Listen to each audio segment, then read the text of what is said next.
Hi everyone, welcome to Punita Smart Learning. I am Punita Srivastav and I am so excited to have you and here on this channel. We will be exploring a world of education where learning is made fun and simple.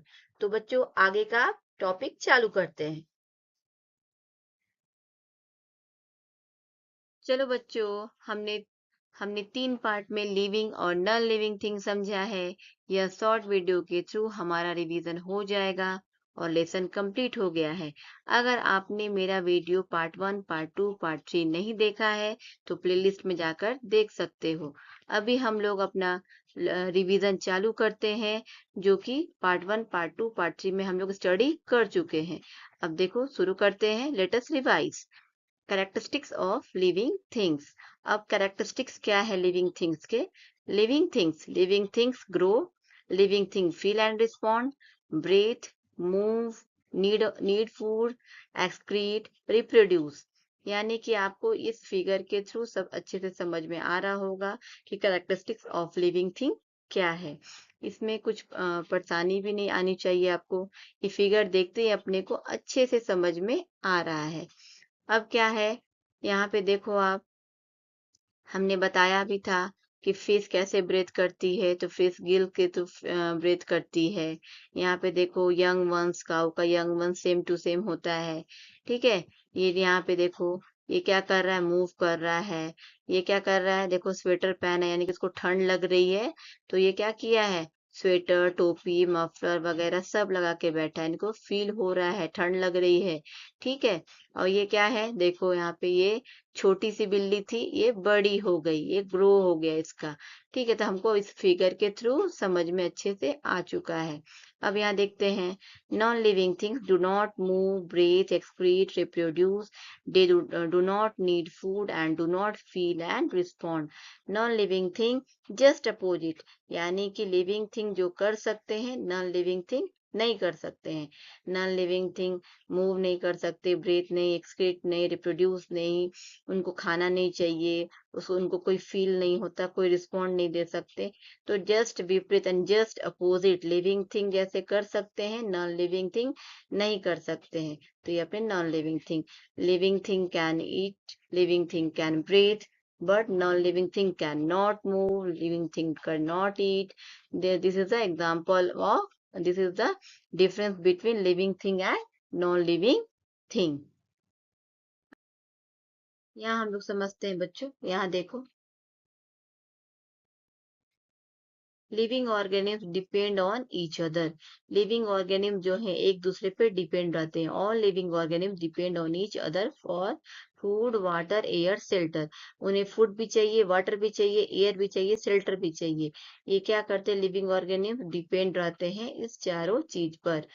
कि जैसे कि हम लोग को क्या चाहिए, हम लोग लिविंग थिंग है, हम लोग को क्या चाहिए, फूड भी चाहिए, पानी भी चाहिए, एयर चाहिए। कैसे, क्यों?